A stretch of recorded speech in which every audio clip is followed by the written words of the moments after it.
and gentlemen, let's go. Where Brooklyn at? Where Brooklyn at? Where Brooklyn at? Well, actually, I live in Delaware now, so does that make me a Delawarean? Singing girl. You know, Beyonce is my friend in my head. Jay my people sometimes, too. Yeah. I mean, like, be true, man. You know, when I was a kid, I had an imaginary enemy. Like, does that make me crazy? Life as P, presented by Say What Radio. Hello and welcome back to Life is P. I'm your host, Phoenix Ash. I thank you for joining me. If this is your first time, I appreciate you checking me out. If you are a repeat listener, I love you. Thank you so much for coming back. You're part of the 5,000. Yay. I think it's over 5,000 now, closer to 6 now. So I'm very excited about that. You guys keep pouring into me and I appreciate it. I appreciate all the messages in my inbox and the conversations that we have. I do answer, guys. So if you want to send me a message, definitely do that because I love conversation. As soon as I can find a time for it, I definitely am trying to engage because I'm curious about what you guys think, what you guys are going through. And if any of this stuff relates to anything that I'm going through, I would love to share like lessons learned or insights because I feel like I'm not only on a journey to making myself better, I'm on a journey to helping you get better as well. I want us all to win, okay?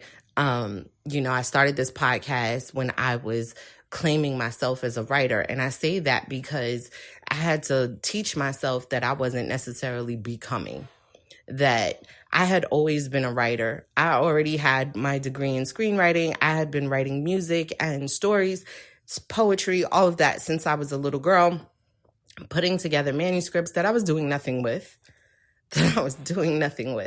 So it's about me claiming myself as a writer and claiming myself as an author, an entrepreneur, someone who has studied the craft and excels in it. And, that's difficult for me to say because in the back of my mind, I'm always like, I'm my worst critic. I'm the person who's like, well, do you really excel? Are you really that good in it? I'm asking these questions on behalf. So if anyone else is asking these questions, don't worry. I've asked myself those questions on your behalf, but screw it. I am who I am and I do what I do. And I feel like I do it well. So that's my spiel about me. But, if you've listened to this podcast on a number of occasions, you know that I typically will go over themes in the week, things that are sticking out to me that are feeding me along this journey that are contributing to my lifestyle of being a happy writer. Right? Someone who's working in writing and happy with what's happening and striving for more and reaching those goals and connecting with other people who are like-minded or who are in the craft, who can teach me, guide me, share with me, let me help them. Those kinds of situations are ideal for me. But B, I also realized that pursuing my passion is the equivalent to pursuing my healing. And I, in particular, have a lot of things to heal from. So this is very exciting for me to be able to heal the pieces of my soul and feed it at the same time. Very exciting time for me. And the conversation that really stuck out to me, I was actually attending ColorCom again. If you've listened for over the past year, you realize that I attended ColorCom last year in Hawaii, and I was really overwhelmed with how much people not only poured into me, but the connections I made, the elevation I felt, the spiritual uplift was just amazing to me. And so I returned this year in Miami and I met some new folks. Most of the people that I met last year did not attend. Right? I know I talked about one of my friends that I met last year passed away. She attended in spirit because there's so many things that she would have told me or had me opened my eyes to, that I was definitely taking heed to. So I'm thankful for having met her, even if I've only had a sliver of her time. It was definitely worth it. But one of the conversations that stuck out to me was actually with a relative. And we were talking about her past relationship. And this is, my aunt, who has always been very good to me. But, she was in a tumultuous marriage. Her first marriage was very tumultuous, particularly in the way that it ended.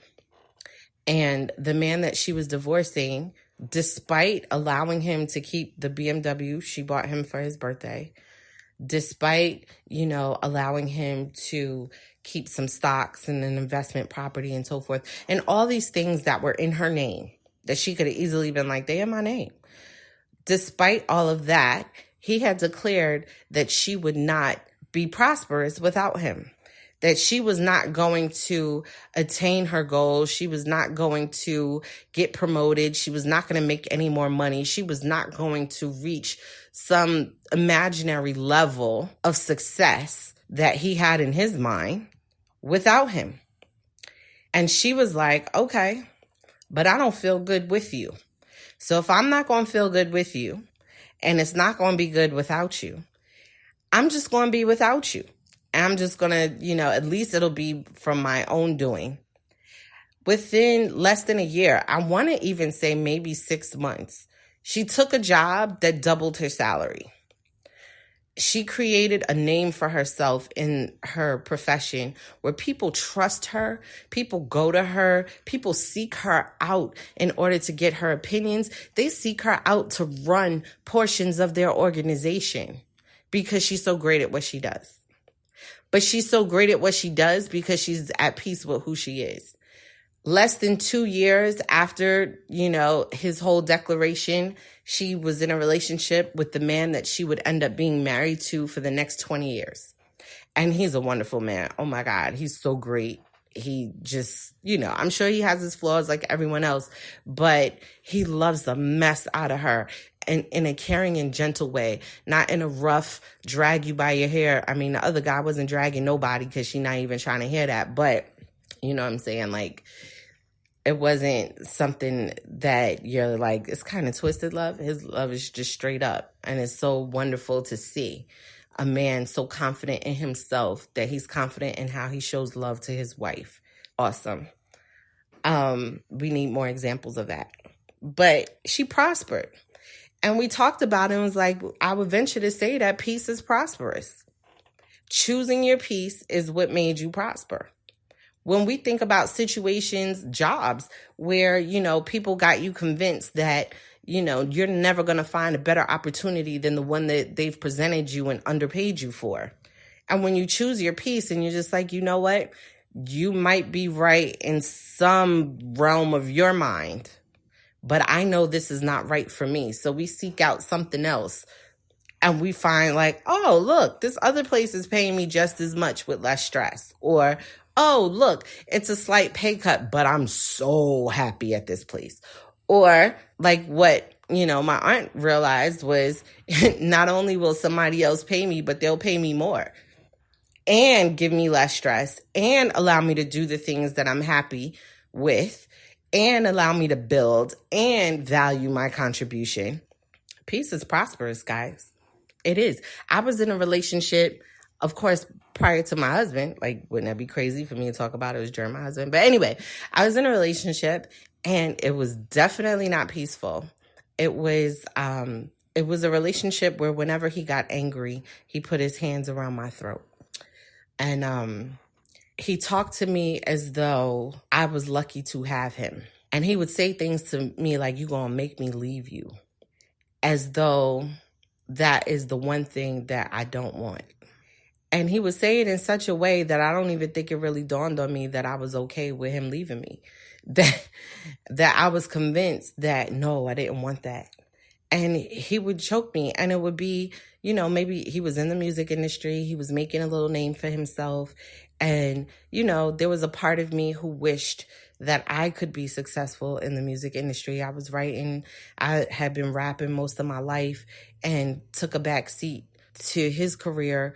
At the time when I met him, I had taken a pause on that. And he, like, when I started to write again, he even came home and told me, you don't rap. You don't do that. That's not what you do. And I was high a lot. And I don't think it really even occurred to me to ask, but what do I do? Who am I? What do I want? What do I desire? And I didn't free myself. So this guy, he went on tour, he did, some shows or whatever, and he met someone that he was instantly smitten with. And I guess, he decided, okay, now it's time for me to move on. So he never came back home. He never came back home to live. I say that. He never came back home to live. He, came off tour and went and moved in with this woman and, started a whole new relationship, which in hindsight, that was his pattern because I met him at a show in another state, and the person he dated before me was heartbroken. She was crushed. And when we got down to the bottom of it, it was because he had never told her it was over. He had never told her that, he was moving on from her and that he was going to start dating someone else. She just knew that there was this new person coming around his mother's house with him. And so later on, I was able to, when I adulted some, I was able to understand her anger. I couldn't do nothing about it because, I was like, I'm still trying to figure out my situation, but I didn't hate her. I didn't dislike her. I didn't try to throw things in her face because I understood. And then so when he and I broke up, I made him tell me it was over. Like I called him, like, just say the damn words. Say it. Be a man. Say it. Like, because I was like really young at the time and I just was like, you gonna stop running. But he wanted me to fight for him because of who he thought he was. He wanted me to go through these trials and tribulations. He wanted me to come to his mama's house with tears in my eyes. He wanted me to be barefoot in the street. He wanted me to have all the phone calls that all these other women, even the girl before me, that all they were making and leaving voicemails but I still love you and you can come over here and you don't have to be with her and I can do this for you. I can do that for you. He wanted all of that from me and I could not give it. I couldn't give it because I was choosing my peace. I had finally gotten to a place where I was like, okay, I was high and I don't necessarily think that I was stupid. I think that I was honestly lazy. I knew that this relationship wasn't healthy for me. It wasn't something I was supposed to be in. It wasn't good for me, but I couldn't leave it because I just couldn't feel like moving. I just didn't feel like making an effort. And just accepting what was happening was a lot easier for me than to put the words together to say, get the F out of my house. Because he did live with me in my apartment. Be clear. He drove my car. Be clear. Which there's an article somewhere that claims that car to be his. And I'm like, nah. But anyhow, it's old school. But anyhow, I had to choose peace. And there was something in him that thought that I would not be able to attain certain heights without him. But, he knew he owed me a lot of money. And, people are like, y'all were in a relationship. How did he owe you money? It's money that we agreed that I would put up front and he would pay back. So it is owing. He owed me a lot of money. It's thousands. And even so, when we broke up, I had a relative who's like, we could sue him. Sue him and get your money. And I just was like, nah, because that's not going to bring me any peace. One, it's going to make a public spectacle out of something I just want to move on from. Two, in the long run, he going to need that money more than I do because I have ways to make more. He only has one way. And if that one way fails, he's going to be up Schitt's Creek. Me, I have multiple ways to get that back. So I'm going to pursue what makes me happy. I'm going to be me. I'm going to find myself. I'm going to find the things in my life because I had this money before he came in my life. So God was already blessing me. Okay. I probably was holding up a whole lot of blessings being with him. So, okay. All right. I'm going to take what seems like a hit now. I tell you this. From the time we broke up, I had more than I had ever had with him. The stuff that I had with him or that I came into that relationship with, I inherited, but I was able to make money for myself after I left him. Not to mention the man that I am married to was someone that he introduced me to back then. That's a prosperous move for me, for my heart. Okay. So I would venture to say peace is prosperous. I found peace. And even in that relationship, my marriage, there's sometimes when we go through stuff and people don't understand why. And I just be like, you don't even understand that the peace that I have in this situation, despite the moments of non-peace, the peace that I have in this situation, I'm not looking to go get into someone else's closet. I'm so not. I remember being in there. And the minute that this ex had said that he was not coming back, I was like, okay, because I was choosing peace. I had jobs. I was pregnant with Sadia, and I had this job where the people were out of their freaking mind, okay? I was like my second day on the job. They didn't know I was pregnant, and someone else was pregnant, and the woman pulls me aside and says to me, I hate having pregnant people work for me. You either get them at the beginning where they're sick all the time or at the end where they can't remember anything. Okay? She said that to me. I was pregnant. It was my my 7th pregnancy. I'm high risk. I was already worried and nervous that I had only found out I was pregnant like 3 days before I started the job. I knew that I wasn't going to get any coverage when I went on maternity leave, because it wasn't a real maternity leave I'd be able to take. So I wouldn't have been at the job long enough. This is what she said to me. They were out of their mind. And once I told them I was pregnant, it was a high-risk pregnancy, they gave me so much grief about going to doctor's appointments. Did you check with this person? Check with this person? Like, are you going to tell me no, I can't go to the doctor? It was just so... And it was like, oh my God. And they must have realized that I could have sued them if I wanted to, because I probably was there a good, 2.5 months. And we had a meeting, and they used to start my Monday mornings with telling me how I was failing. Like, what? How you going to get good work out of me? Monday morning at 9:00, we got a meeting, and you telling me all the things that I'm not reaching. I've only been here 2.5 months. Like, what?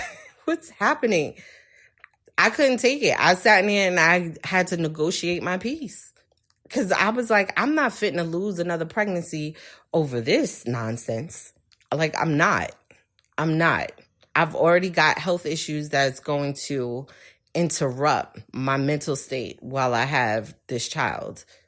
I'm going to give this pregnancy the best shot it has at reaching the point in where I can have a healthy child.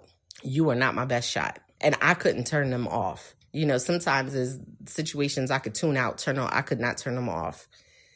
And so I was in the meeting and said to them, listen, if we come to an agreement today, will you approve my unemployment? Like, you won't fight it, right?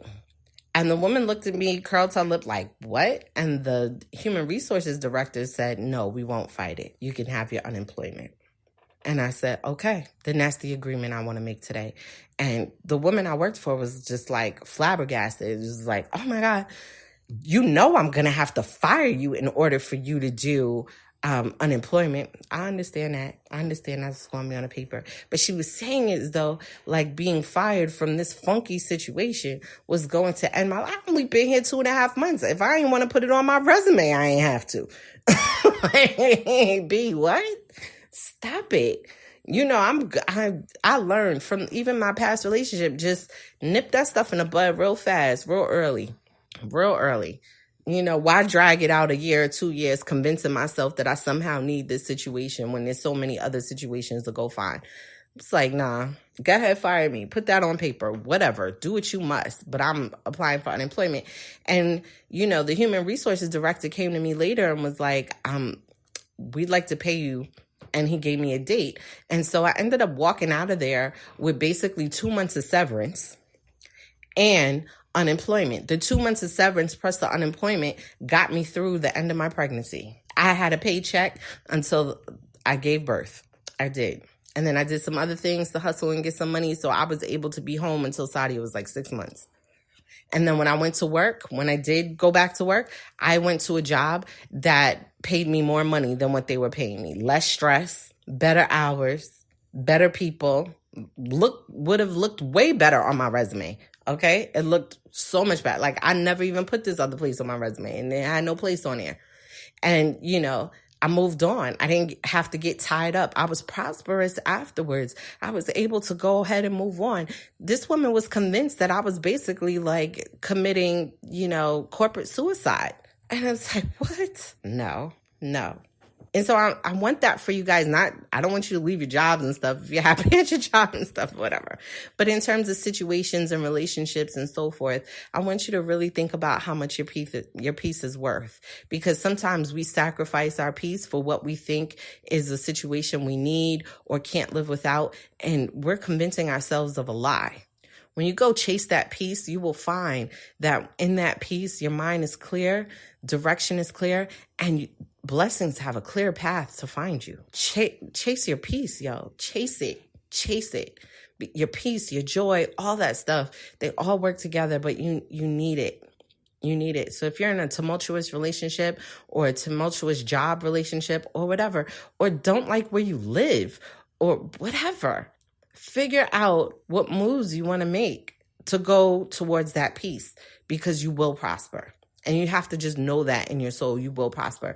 And I'm not going to lie to you. For me, it took me experiencing the choice of peace and experiencing the prosper in order to know that for fact. I'm hoping you're not like me and have to live through it first, that you'll take my word. Take the word. I'm telling you, my aunt experienced the same thing. Like, there's so many people in my life who were like, word, I experienced the same thing. Take our word for it. Choose the peace.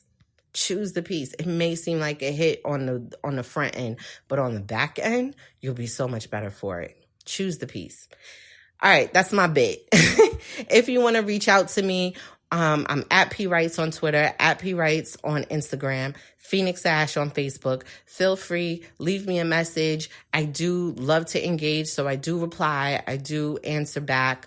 I follow a lot of people back, I think. I don't know. I do. I guess I do. I don't know. If I catch it, pay attention. Engage, though. Talk to me. Let me know if these things affect you, don't affect you, or you want to share a story with me, because I love to see, like, am I the only person going through something, or does this affect a mass amount of people? And how do we make each other better? How do we invest in each other's dreams and help each other grow, and stop thinking that any one person has the key or the answer for our happiness? If you want to read any of my work, my novella, Soiled Sheets, is available on Be Love Publications. It's available on Kindle. If you want a signed paperback copy, you can definitely reach out to me. Should be available on Amazon, as well as my first novel, In Her Makeup, is available on Amazon, Kindle, Audible, Apple Books. So you want to listen to a book? In Her Makeup is a great book to listen to. I just turned my next manuscript into my publisher. Whoop, whoop. So I'm so excited about that. That's on the way. Thank you to everyone who has invested in my career by listening, giving me a platform, reading, reviewing. I very much appreciate those reviews. Thank you so much. Again, Soil Sheets is available. Please make sure you pick it up, you read it, you leave a review, swipe them pages, do whatever. But thank you. I gotta say, if I don't ask, right? Is anybody gonna do it? So I gotta put it out there. But thank you so much. If you want to follow Be Love Publications on Facebook or on Instagram, do that, particularly if you're someone who's always looking for a new read. There are a ton of writers, ton of stories, and it seems like every week we're having releases. So it would be beneficial to those who are looking for new reads to follow it. You want to follow Say What Radio. That is my part of the network I'm part of. It's my producers network. Say What Radio, first of all, if you listen to it, it will crack you up. Say crazy. It ain't got no sense. But anyway, thank you for giving us your time. Thank you for thinking it worth your time to listen to what I have to say. I truly appreciate it. If you want to reach out, again, I'm at P Writes on Instagram, at P Writes on Twitter, Phoenix Ash on Facebook. Until the next time when we can exchange our power. Peace.